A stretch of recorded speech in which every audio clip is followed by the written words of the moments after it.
Stock 2020 सिर्फ CNBC आवाज पर। स्टॉक 2020 के प्रायोजक हैं Audi A6, money manager eight ICICIbank.com और अमूल।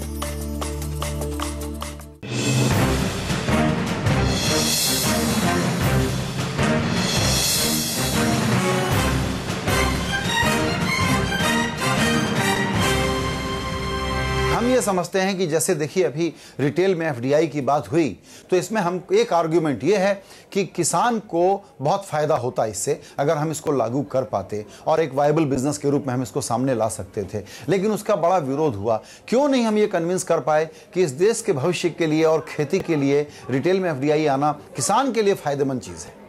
नहीं, मैंने कई बार पब्लिकली भी कहा कि इसमें मिसअंडरस्टैंडिंग है और ये बात सच है कि लोगों को वो है एक्सप्लेन करने के लिए हम लोग कम पड़ गए, ये बात सच है। अभी आज देखिए कि आज नासिक का प्याज की कीमत होगी 7 रुपये या 7 रुपये और दिल्ली की मार्केट की प्याज की कीमत होगी 14 रुपये। ट्रांसपोर्ट कॉस्ट होगी 1 रुपये ज़्यादा से ज़्यादा पर किलो, मगर इतना फर्क होता है, इसने ना उपभोक्ता खुश ना प्रोड्यूसर खुश।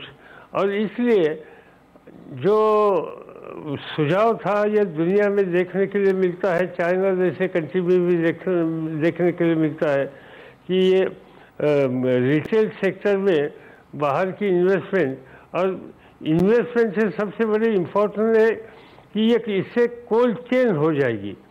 कोल्ड चेन से जो हमारा लॉसेस होते हैं, जिसको बोलते हैं अंग्रेजी में पोस्ट हार्वेस्टिंग लॉसेस, वो कम हो जाएगी और बीच में बिचौलिए कम हो जाएंगे। इससे जो कंज्यूमर है उसको भी ठीक तरह से माल मिलेगा, राष्ट्र कीमत को मिलेगा और किसानों को भी 2 पैसे ज़्यादा मिलेंगे। और इसलिए ये जो FDI की बात थी, इससे किसान और कंज्यूमर दोनों की हित की बात थी, मगर आज हम कन्विंस करने के लिए कामयाब नहीं हुए या पार्लियामेंट में भी हमारी पूरी इतनी शक्ति नहीं थी, इतना नंबर नहीं था कि हम आगे जा सकते थे। मगर आज न कल इस रास्ते से हमें जाना ही होगा और हम जाएंगे। जी, तो फिर मैं आपसे ये पूछना चाहूंगा कि क्या ये उम्मीद हम कर सकते हैं कि अगले 2 से 3 महीने में रिटेल में FDI की बात लागू कर दी जाएगी? नहीं, इतनी मुझे आशा नहीं, इतनी जल्दी होगा इसे मुझे लगता नहीं। वहाँ कन्विंस करना पड़ेगा, क्योंकि जो कमिटमेंट किए भारत सरकार की तरफ से पार्लियामेंट में कि देश के सभी राज्यों के मुख्यमंत्रियों को हम कॉन्फ्रेंस लेकर उनमें एक तरह की सहमति बनाकर करेंगे। आज मुझे ये साफ दिखा रहा है कि 50% से ज़्यादा राज्य सरकार और मुख्यमंत्री आज इसमें सहमत नहीं है। उनको सहमत करने के लिए, कन्विंस करने के लिए समय लगेगा। जी, इस वक्त एक बड़ी चर्चा और बड़ा विवाद फैला है, वो है कि फूड सिक्योरिटी बिल को अगर लागू किया गया तो एक तरफ तो गरीबों के लिए अच्छा है, लेकिन दूसरी तरफ बहुत ज़्यादा दबाव आ जाएगा क्योंकि इतनी उत्पादकता हमारी नहीं है। कैसे लागू होगा ये और इसमें मेरिट किस तरफ ज़्यादा है? किस आर्गूमेंट में आप ज़्यादा मेरिट देखते हैं? भाई, जहाँ तक फूड सिक्योरिटी का बिल है, इसमें एक बात साफ है कि जो हमारी रिक्वायरमेंट है, ज़रूरत है, वो बढ़ेगी। क्योंकि ज़्यादा सेक्शन इससे पहले क्या करते थे, बिलो पॉवर्टी लाइन, गरीबी के रेखा के नीचे रहने वाले जो लोग हैं, इनके परिवार से कोई 6 करोड़ और कोई 20 लाख के आसपास। अभी इसमें शायद 70-80% बढ़ोतरी हो जाएगी, इतनी डिमांड बढ़ जाएगी।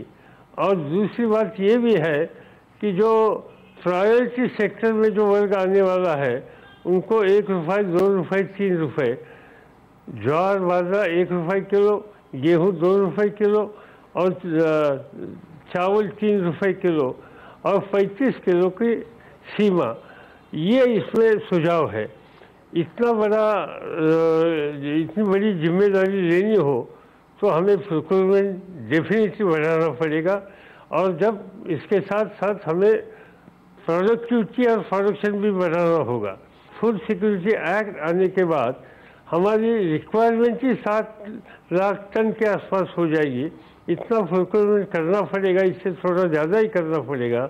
इसका स्टोरेज, इसके लिए फाइनेंशियल इन्वेस्टमेंट और सबसे ज़्यादा इसका उत्पादन, इसकी प्रोडक्टिविटी और प्रोडक्शन, ये बढ़ाने के लिए हमें ज़्यादा ध्यान देना होगा। और इसलिए मैंने बार बार कहा हमारे साथियों को कि फूड सिक्योरिटी एक्ट का हम समर्थन करते हैं, गरीबों को अनाज देने की बात का हम स्वीकार करते हैं, हमें खुशी भी है, मगर साथ साथ जो पैदावारी करने वाला किसान है उसकी उत्पादकता बढ़ाने के लिए भी हमें फाइनेंशियल इन्वेस्टमेंट करनी पड़ेगी।